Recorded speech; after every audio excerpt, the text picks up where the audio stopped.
24 анализа, добро вечер и добре дојдовте. Ако не сакаш да решиш некоја работа, тогаш формирај комисија.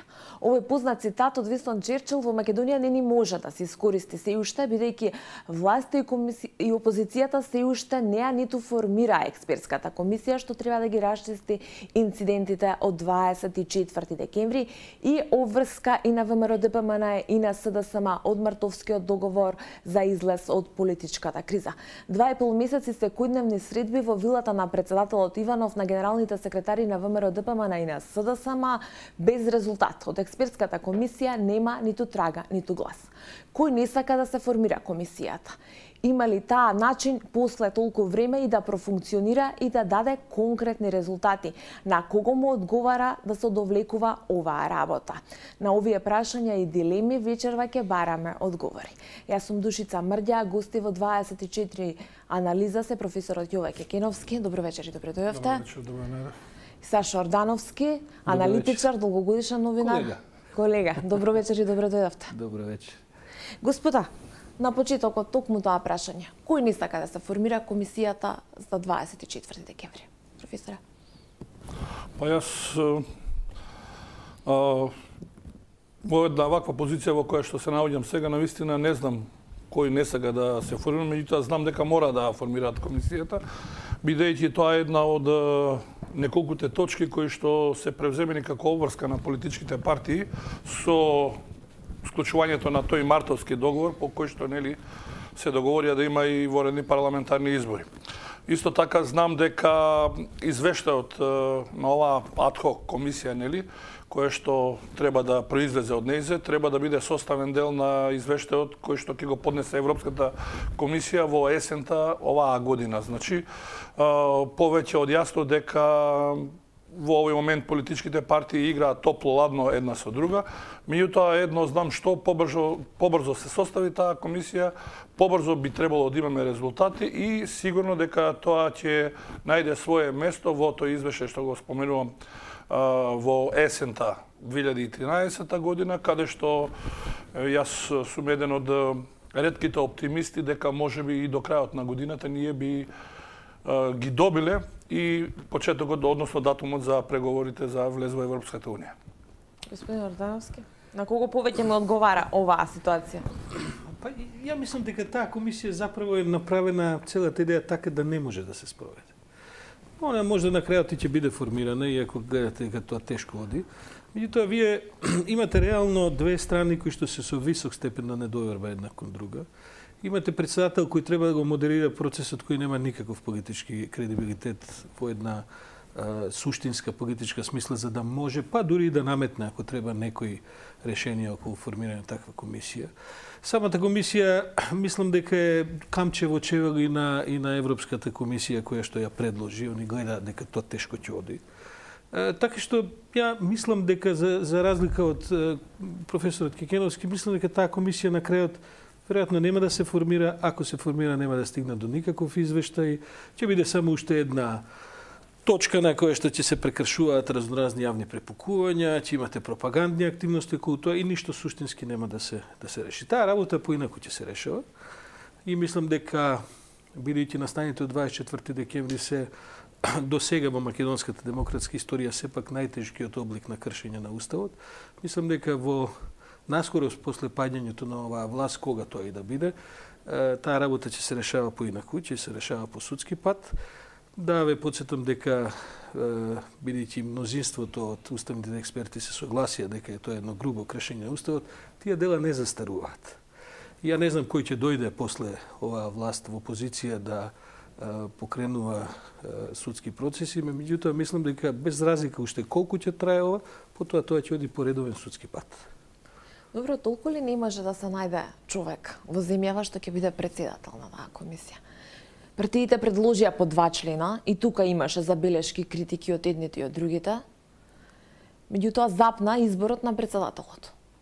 Толку ли нема човек во земјава кој што е експерт? Не само изборот на председателот и принципот по кој ќе работи. Тоа подоцна. Значи тоа се два основни проблема. Значи прво е председателот, јас со оглед на она што го гледаме, тој политички анимозитет кој што навистина го немам никаде видено во ниту една држава.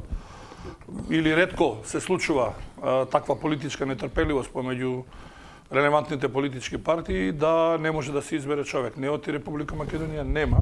Неоти Република Македонија нема непристрасен човек кој што го познава правото, кој што нема да биде ниту за едната, ниту за другата. Меѓутоа, очигледно, еве, видовме дека ВМРО ДПМН направи под наводници една остапка сега, демеке, еве, дајте го вие членот, меѓутоа, од друга страна, гледаме двете нозе во исти чевел се стават, од друга страна дајте со консензус. Според ревизијата тоа е втората фаза од бирањето на председател. А знаеме дека таков консензус во една ваква поларизирана ситуација, мислам дека никогаш нема да се постигне. Па таа грешка е направена уште, мислам дека е основната грешка на Европската комисија. Гледате, Европската комисија се најде во небрано. Од една страна не можеше јавно да го осуди настанот, тоа што инаку сите дипломати од Фил и надолу го кажуваат со жестоки зборови во да кажем неофицијални контексти. Од друга страна мораше да даде за државата некаква поддршка да не се срушат сите шанси за некаков позитивен живот и така натаму. И onda измисли ова бирократски се тоа измислици прочуени на Европската комисија, па дури не отидоа ни доволно храбро да кажат во комисијата нема да седат партиски луѓе. Па ви се молам, таму се случи тепање грубо на пратеници. Еве да речеме дека и не мора да се согласиме кој е виновен за тоа.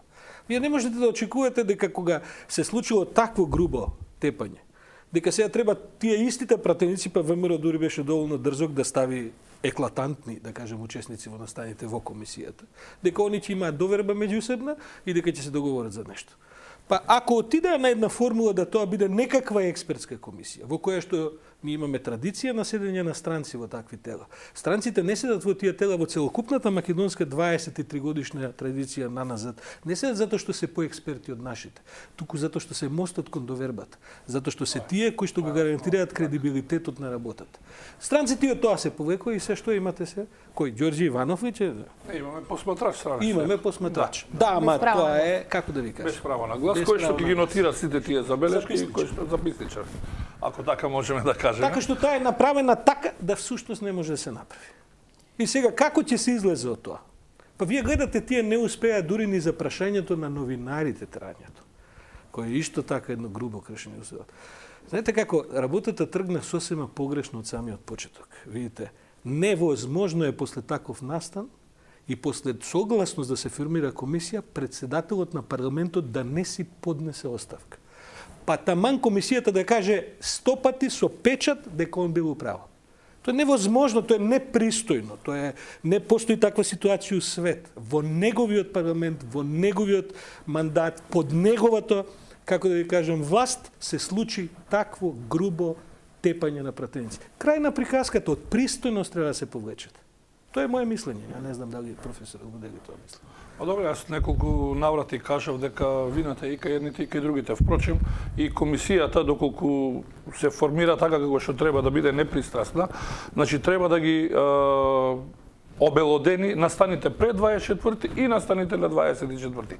Јас уште на старт реков дека вината е обострана и кај едните и кај другите, со тоа што нели секој треба да се добие заслужената казна. Оноку колку што придонел за сето тоа што се случува, се добие заслужената казна. Што значи дека во оваква една ситуација Македонија не смее да биде заложник заради тоа што некој мора или треба да остане на одредена функција.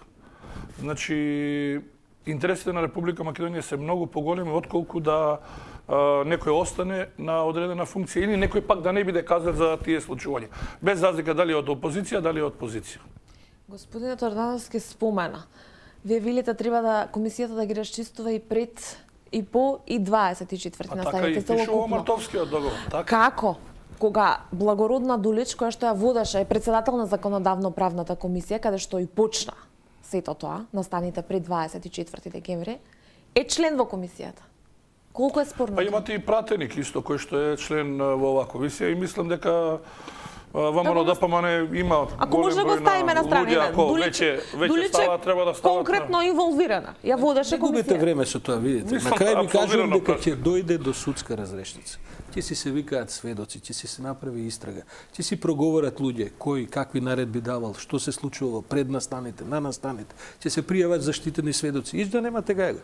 Многу грубо кршење на уставот. Заборавате дека имаше поднесено кривична пријава, колку што знам, и таа беше одбиена од страна на јавното нивното обвинителство. Јасно ми е, меѓутоа видите, да. ќе се најде друг основ.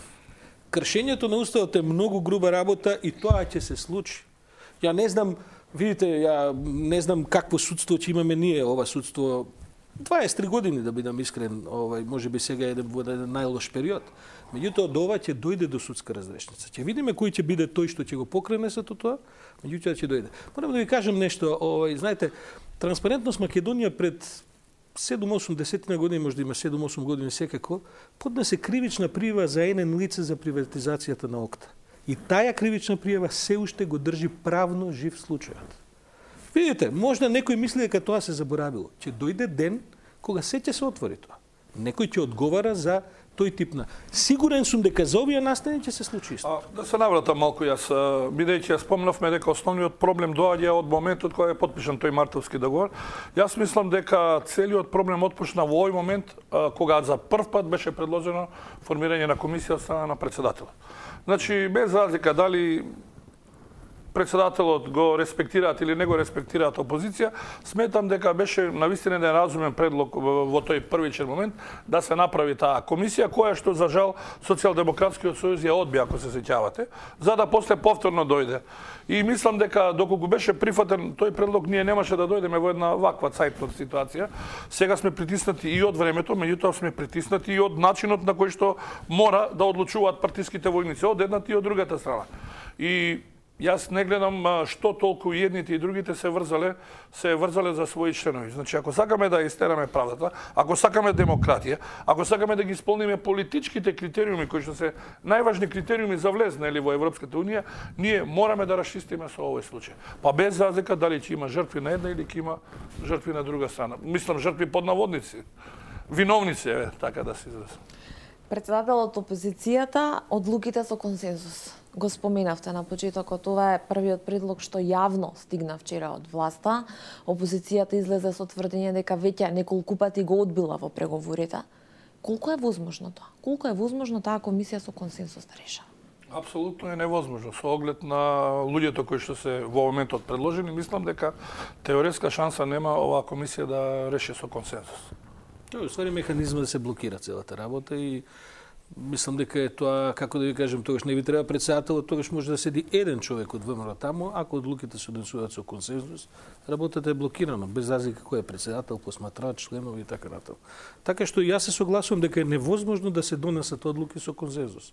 Кога би биле тоа врвни, правни и политички експерти, можеби човек би држале до дека без разлика која политичка партија ги предложила. Дури мислам дека ако има начин, тоа не би морало ни политички партии да ги предлагаат. Но бидејќи тоа е невозможно, мислам дека е ова само уште еден доказ, една потврда дека таа комисија нема ни да профункционира, нити пак да даде некаков резултат.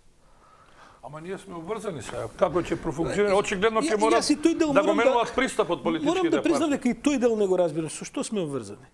Со извештајот на Европската комисија. Со извештајот, бидејќи составен дел на извештајот треба да биде и извештајот на комисија. И ќе констатира Европската комисија што дека не е формирана. Да, ама тоа е веќе негативно зголема. Па ние што ние сме некако затрчани у процес. Па добро, мислам дека 4 пати добивме позитивни препораки и мислам дека не е коректно веќе петиот пат да ние одиме чекор поназад. Јас право да ви кажам, не мислам дека сме ние за позитивен извештај за Европската комисија, за цел корпус на прашања кои што вие сте во право, политичкиот капацитет, демократскиот капацитет е сепак најважен за земјата. Ја мислам дека ние сме далеко од тоа да тој капацитет го остваруваме.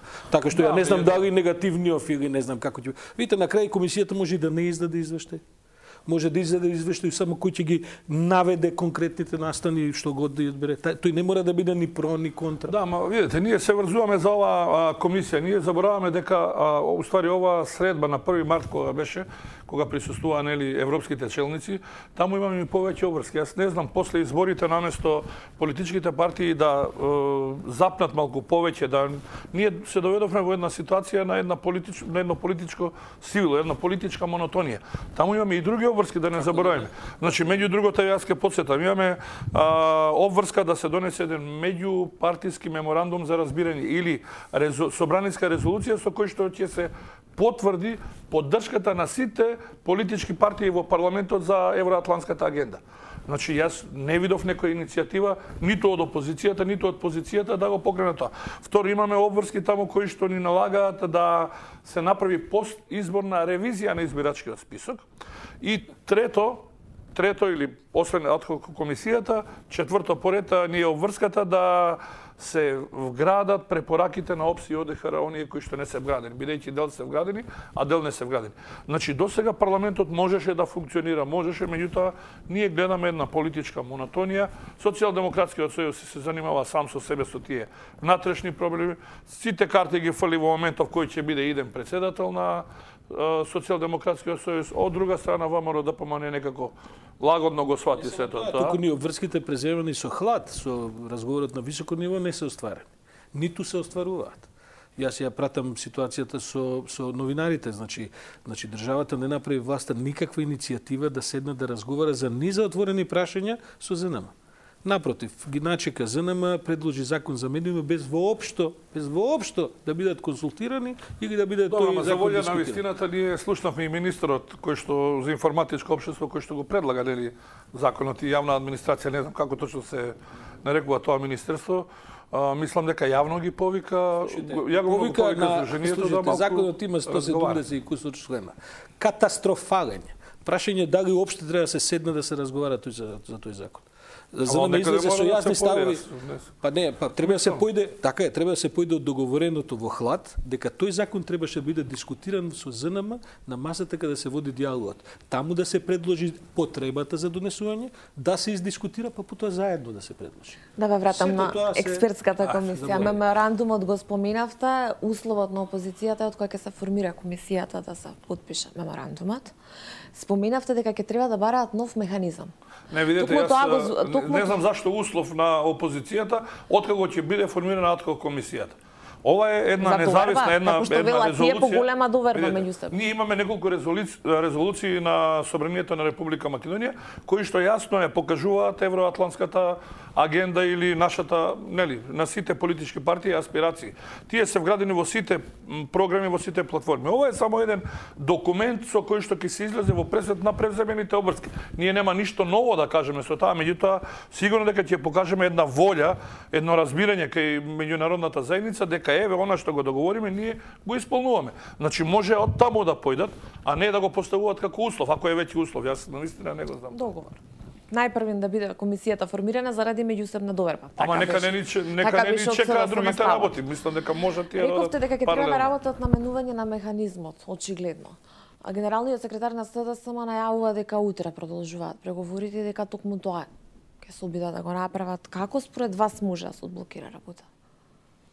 На комисијата? На комисијата. На формирањето, на одјањето принцип за делување. Пошто еве последно е консензусот е проблемот сега. А консензусот е врзан со председателот. Со мнозинството. Јас мислам дека наједноставно решение да се излезе од овој гордијев чвор, мислам дека политичките партии треба да се откажат од своите партиски послушници, без разлика дали се тие експерти или не се експерти, и да се осврнат, односно да предложат луѓе кои што се неутрални, кои што важат, кои се експерти пред се, а второ, кои што се неутрални и каде што ќе дојде до израз токму стручноста и стручното оценување на сите тие случувања. Слушайте, политичката опозиција во држава е политички нокдаун. Од друга страна имате власт која што реално се плаши од резултатот на една независна комисија која треба да ги истражува настаните. Значи, ние сме во една ситуација во која што на двете страни во моментов не им одговара формирање на комисија. И знаете како е, во политиката имате ситуации кога чекате да стигнат тие тенденции до врвот нивен. Се уште сме во фаза кога не им одговара. Се уште нивните проценки се дека во јавноста на еден или на друг начин влечат некаква корист или некаква, не знам што, од одржување на ова статус кво. Кога ќе се промени тоа? А тоа може да се промени и со пожестока реакција на Европска комисија, други меѓународни фактори. Може да се промени со некаква промена на расположението во јавноста и така натаму. Ние ќе дојдеме до ситуација кога они ќе се договорат. Бидејќи професорот е во право, има таму цела низ работи кои не се проблем да се договорат. Меѓутоа тие се уште се во фаза кога како да кажам, судирот им одговара на двете страни и тоа се случува во моментов. Мислам дека не му одговара на Социјалдемократскиот сојуз да се одоголекува оваа работа повеќе. Слушайте, Социјалдемократскиот сојуз доби нокдаун на изборите и заради тепањето на 24. Народот гласаше за тепање. И тоа не може да се избегне. Јас не можам да се согласам. Јас таа теза имам да се излезе на локални избори. И со таков, дозволете, значи тоа е мојата теза, ја не ја кажувам прв пат. Апсолутно. Значи народот во оваа држава се уште гласа повеќе за ред, работа и дисциплина отколку за демократија и човекови права.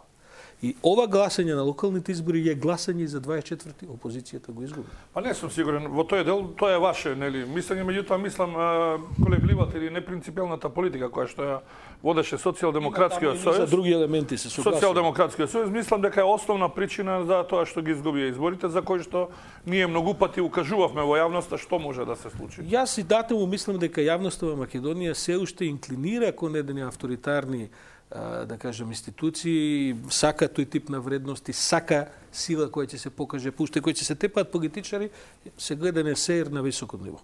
И ја мислам дека тоа е Украина, Тајван, каже што секојдневно имаме тепачки, тоа. Па тоа се се недемократски земји што ги направи. Да, меѓутоа во Украина, Тајван не се примери за демократија. И таму исто така мислам дека има голема количество на гледање сеир.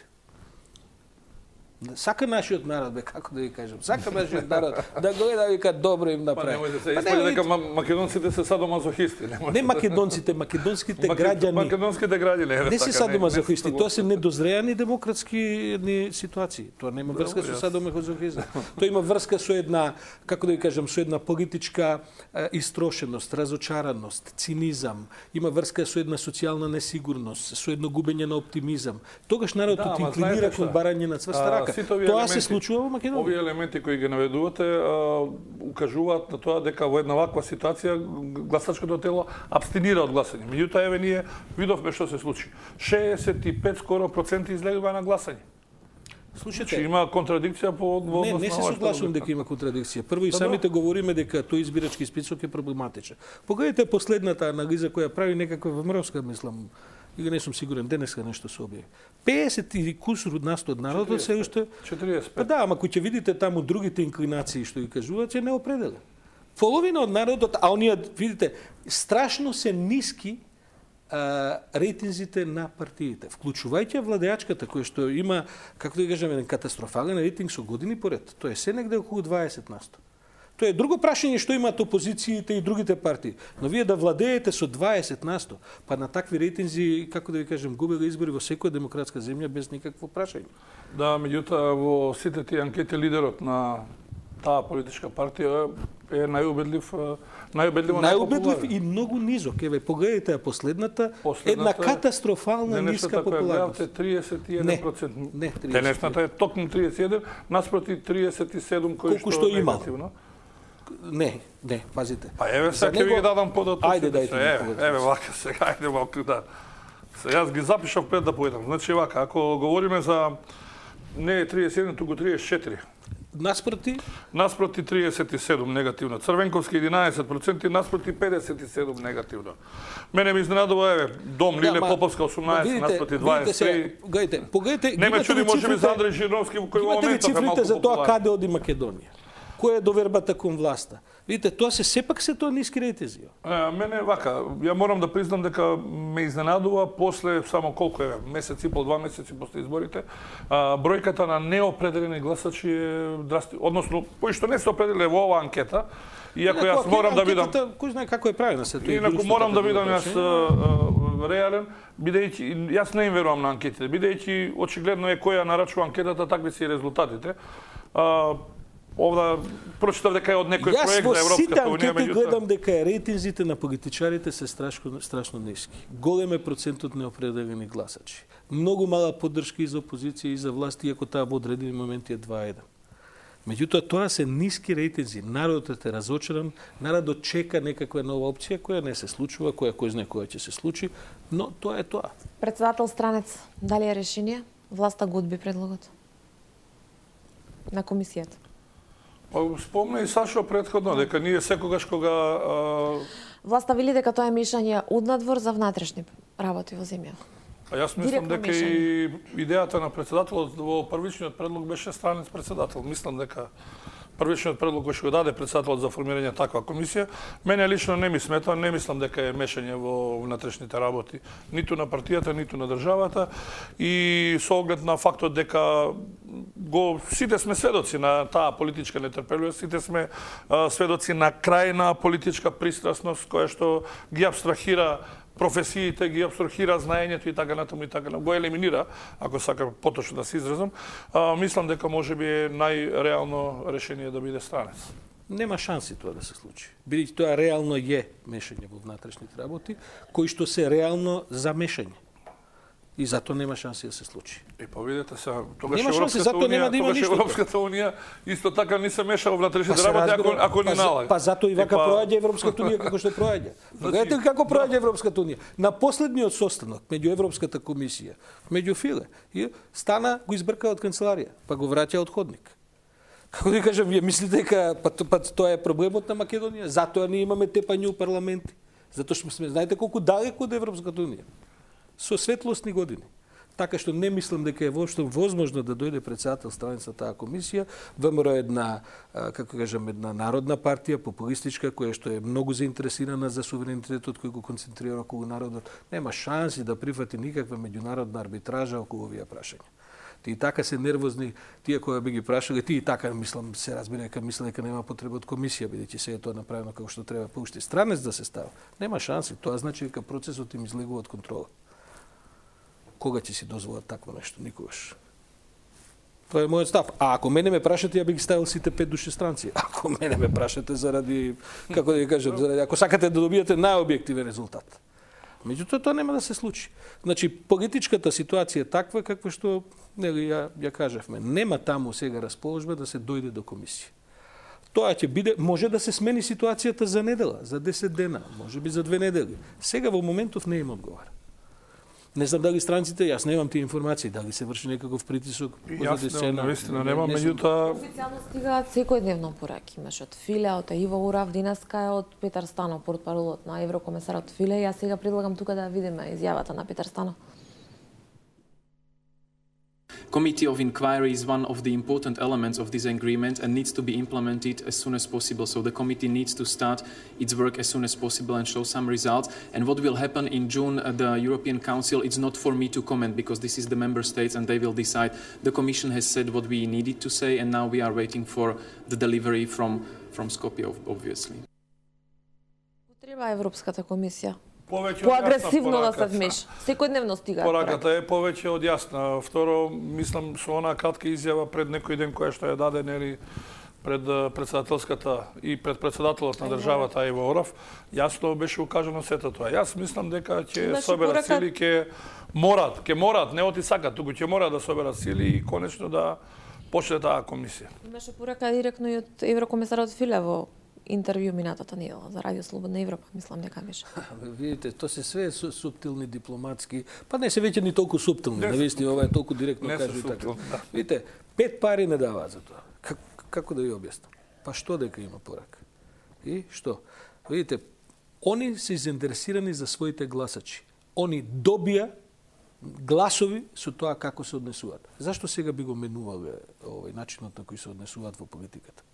Па вие гледате дека они континуирано, колку што сме ние подалеку од Европската комисија, толку по-добро стојат на гласањето. Зашто сега они нешто би правеле со Европската комисија? И така многу немаат расположба за одење во Европа. И така е тоа се по, како да кажеме, едно верглање на talking heads, што викаат празни зборови и така натаму. Се тоа едни флоскули. Во суштина Македонија навистина мислите дека е на некаков пат кон Европската комисија, пошто по социјални критериуми, по политички, по економски критериуми, по какви критериуми? Па не знам зашто овој песимизам толку кај не е песимизам, јас се обичам да аргументирам дека е реализам. Видете, сметам дека не се случајни 4 препораки. Второ, оној диалог на високо ниво кој што се одвива, јасно беше потенциран посебно, нели, како еден од критериумите кои што ни беа испорачени со последниот извештај, нели, од тие 3 критериуми, добрососедски односи, напредок во извештајот, напредок околу диалогот на високо ниво, имаме позитивни резултати. И мислам дека не гледам некој песимизам и не гледам дека некој бија кочал евроатлантската интеграција во Република Македонија, поготово што знаеме дека таму ни е местото. Јас мислам дека ВМРО ја кочи евроатлантската интеграција и тоа, како да ви кажем, сум спремен до утре се бега да го брани. Затоа што евроатлантската интеграција е начинот за демократизирање на оваа автократска држава. А тоа не е во интерес на ВМРО. Колку можеме да очекуваме реприза на 1 март? Агресивно. Да дојде филе европски представници, да ги седнат на маса и да договорат комисијата.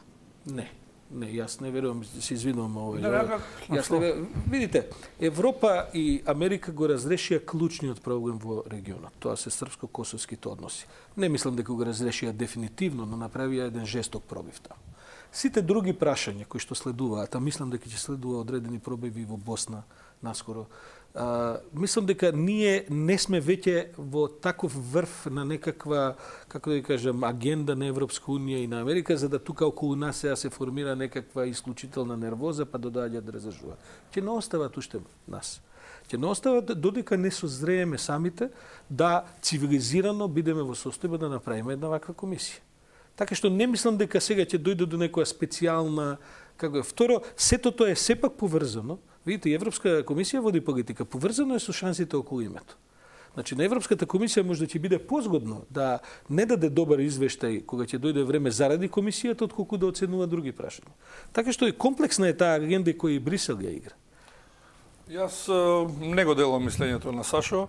Значи, она што се случи во Србија јасно укажува на еден голем успех на оваа гарнитура на Европската унија. Не само на Европкомесарот, туку и на комесарот за надворешни работи, нели, Ештонка и останатите во ова структура, раководна структура на Европската комисија, односно Европската унија, и чинам дека бидејќи привршува нивниот мандат, до година се изборите за Европарламентот, па можеби ќе се случи да имаме, најверојатно ќе имаме нова Европска комисија, ќе имаме нов председател, ќе имаме нови комесари, и мислам, бидејќи се работи за политичари кои што им е многу битно да остават траг, дека решиле многу значајни проблеми, чинам дека може би набрзо да се случи некој нов 1 под наводници март, после ова нели што ни се случи во овако, меѓутоа не мора да биде овде, може да ги повикаат едноставно во Брисел да им одржат лекција за 24 часа да дојдат и да го решат целиот проблем.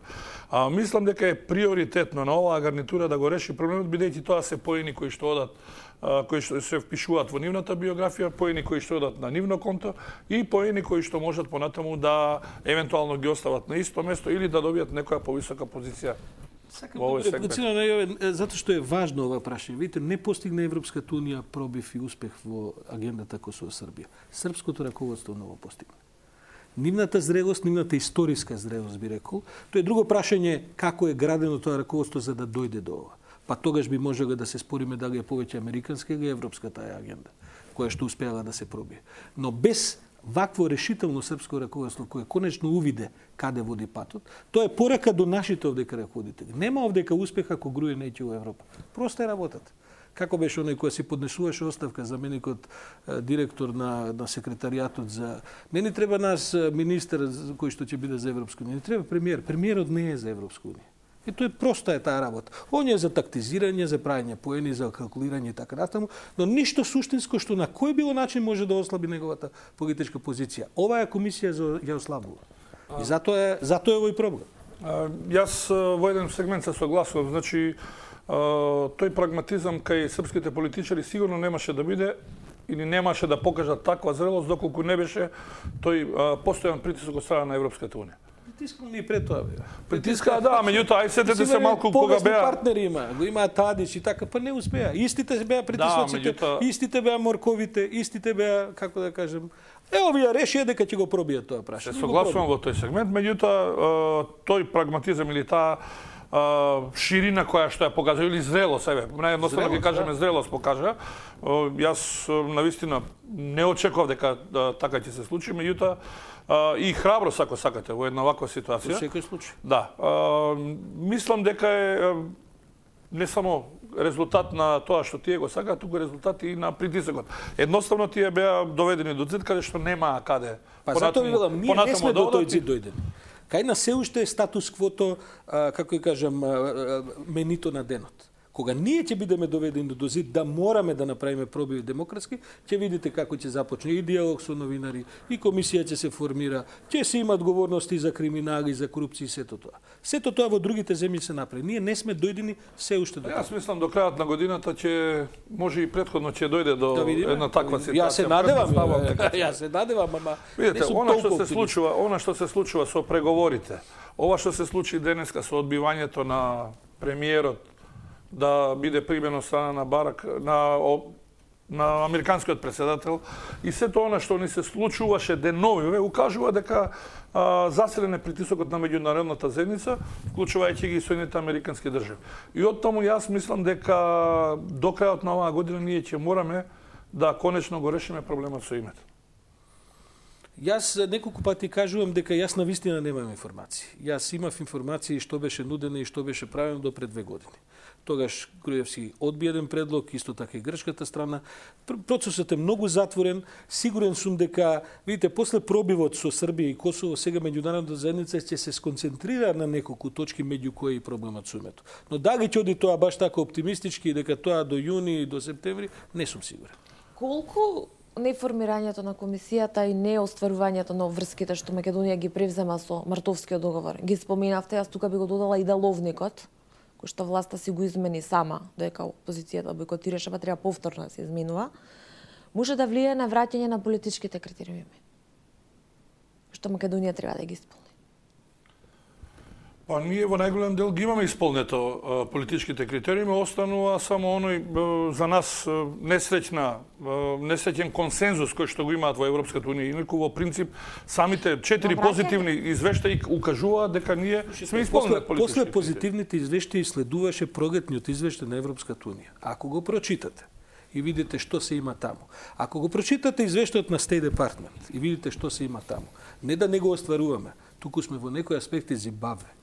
Видите, мене би било согласувам. Вие не се согласувате, јас така мислам. Беше доста позитивен за Република Прогетниот извештај имаше таму кажани во однос на демократски процеси, во однос на изборни стандарди, во однос на слободи, човекови права, медиуми и така натаму исклучително критични. Да ме подсетам малку. Значи во извештајот, во заклучоцот од извештајот од месец декември 2012 година ние имавме 3 критериуми кои што мораме да ги исполниме.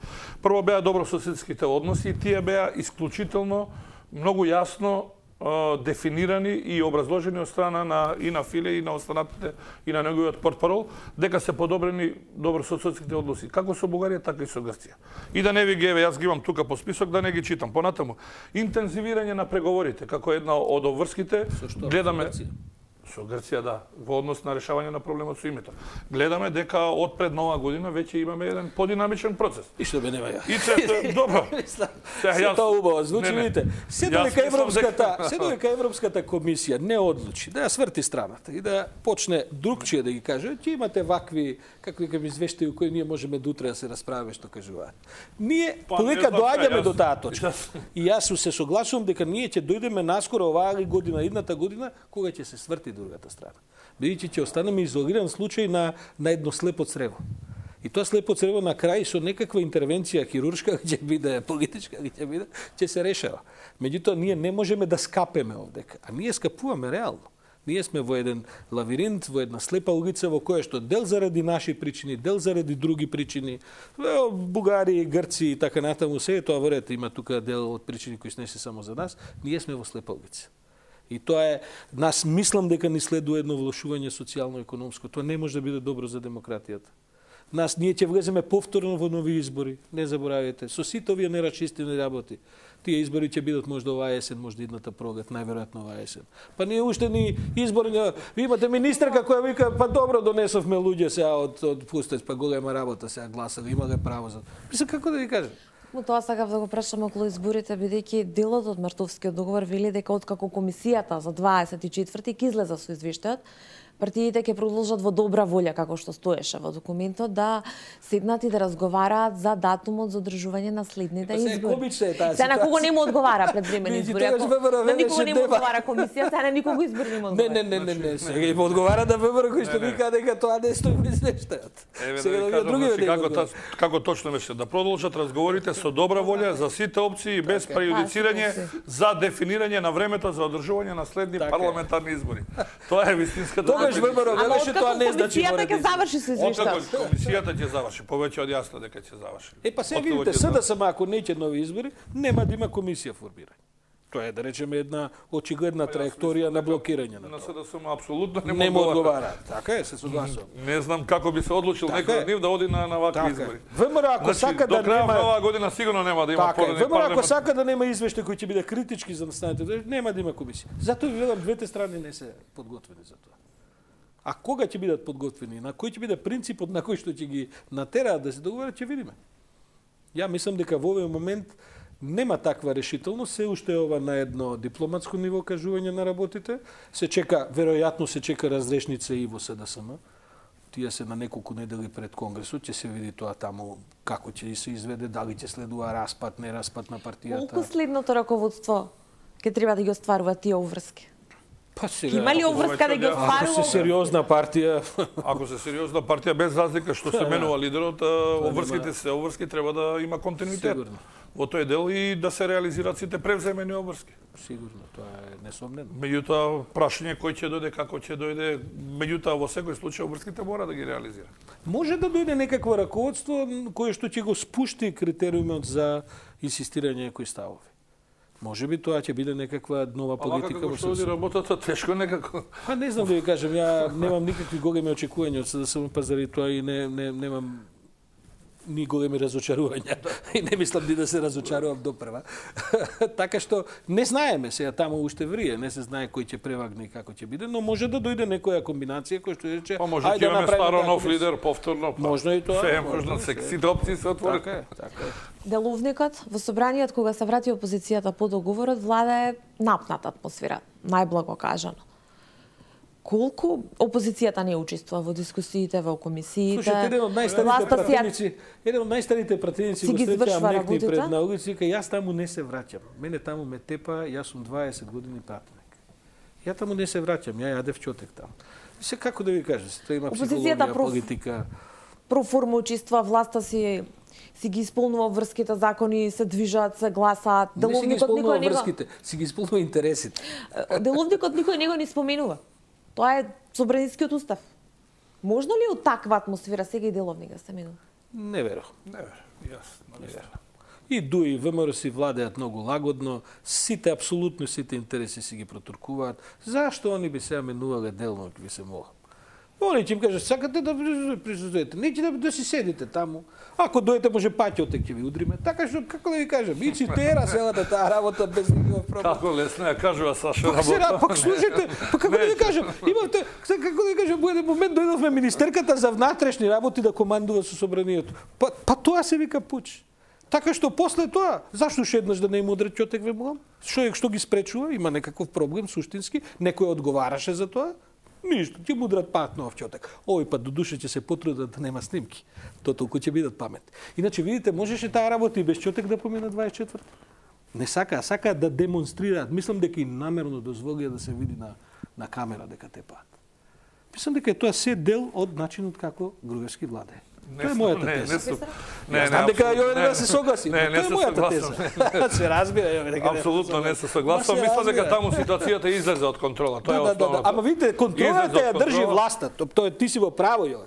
И јас се согласувам дека излезе од контрола. Бидејќи опозицијата не вика полиција. Излезе од контрола, еве го заклучокот на комисијата што треба да се формира. Сега кажете ми вие, ВМРО, која ќе се согласи со ваков заклучок? Дека ситуацијата излезе од контрола. Ама немојте да прејудицирате само.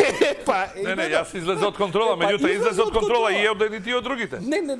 Едните неконтролирано се однесуваат. Па немојте сега, не може да дозволите да се кинат микрофони, кабли, да се фрлаат, да седнувате во фотели. А уште помалку може да дозволите полиција да викнете. Се согласувам дека не смее никој право, нема никој право да ги тепа пратениците, апсолутно. Меѓутоа излези од едните и од другите.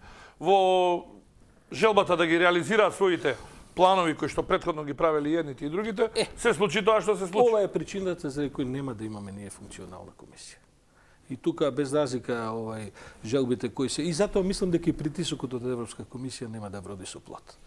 Тоа ќе се како да кажем, ќе се продигестира како машина за мелење месо. Ќе продолжи, кај ќе стане у некоја точка, неважно ќе најдат нешто друго да направат, ќе заборави Европска комисија, одиме понатаму. Ќе се направи некој крупен компромис, видите, ако се направи пробив за името, ова ќе стане неважно со. Така. Ете како, тоа ќе стане одеднаш второкласна агенда. Колку во таква, последно прашање завршуваме, колку во таква состојба е зрела Македонското собрание за нов состав, односно земјата за предвремени парламентарни избори и некој нов состав кој што ќе ги решава работи?